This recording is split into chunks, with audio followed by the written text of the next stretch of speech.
एक गांव में एक मूर्तिकार रहा करता था। वो काफी खूबसूरत मूर्तियां बनाया करता था और इस काम से वो अच्छा कमा लेता था।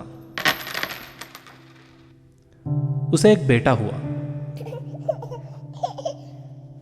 उस बच्चे ने बचपन से ही मूर्तियां बनानी शुरू कर दी।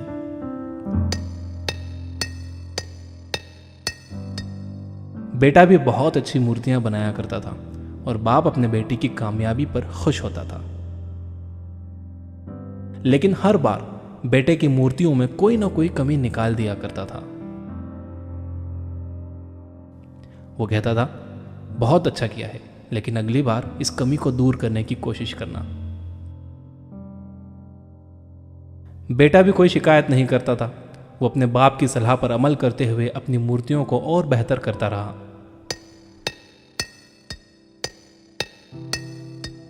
इस लगातार सुधार की वजह से बेटे की मूर्तियां बाप से भी अच्छी बनने लगी। और ऐसा टाइम भी आ गया कि लोग बेटे की मूर्तियों को बहुत पैसा देकर खरीदने लगे। जबकि बाप की मूर्तियां उसकी पहली वाली कीमत पर ही बिकती रहीं।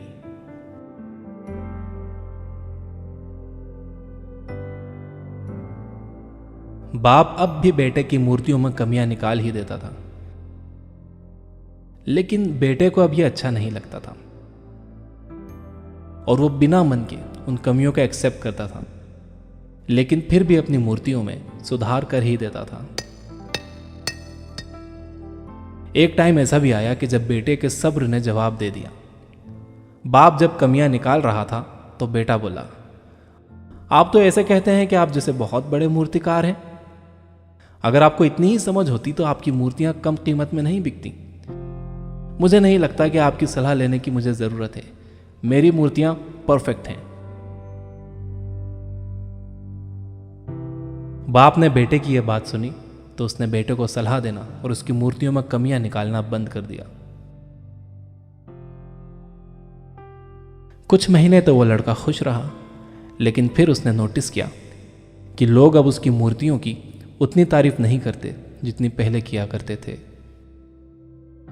और उसकी मूर्तियों के दाम बढ़ना भी बंद हो गए।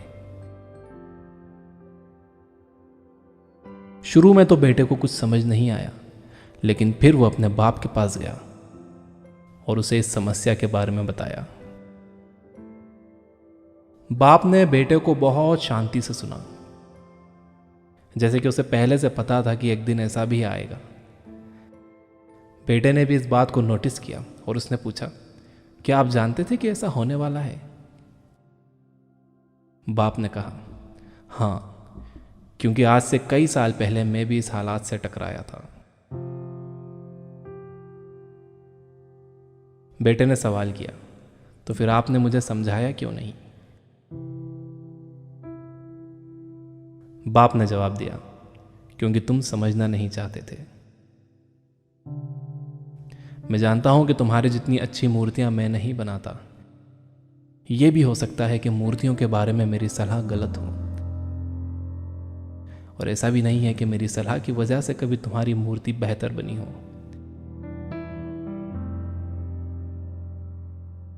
लेकिन जब मैं तुम्हारी मूर्तियों में कमियां दिखाता था, तब तुम अपनी बनाई मूर्तियों से सेटिस्फाई नहीं होते थे। तुम खुद को बेहतर करने की कोशिश करते थे और वही बेहतर होने की कोशिश तुम्हारी कामयाबी का कारण था। लेकिन जिस दिन तुम अपने काम से सेटिस्फाई हो गए और तुमने यह भी मान लिया कि अब इसमें और बेहतर होने की गुंजाइश ही नहीं है, तुम्हारी ग्रोथ भी रुक गई। और लोग हमेशा तुमसे बेहतर की उम्मीद करते हैं, और यही कारण है कि अब तुम्हारी मूर्तियों के लिए तुम्हारी तारीफ नहीं होती, ना ही उनके लिए तुम्हें ज्यादा पैसे मिलते हैं। बेटा थोड़ी देर चुप रहा, फिर उसने सवाल किया, तो अब मुझे क्या करना चाहिए? बाप ने एक लाइन में जवाब दिया, अनसेटिस्फाई होना सीख लो। मान लो कि तुम में हमेशा बेहतर होने की गुंजाइश बाकी है। यही एक बात तुम्हें हमेशा आगे बेहतर होने के लिए इंस्पायर करते रहेगी, तुम्हें हमेशा बेहतर बनाते रहेगी।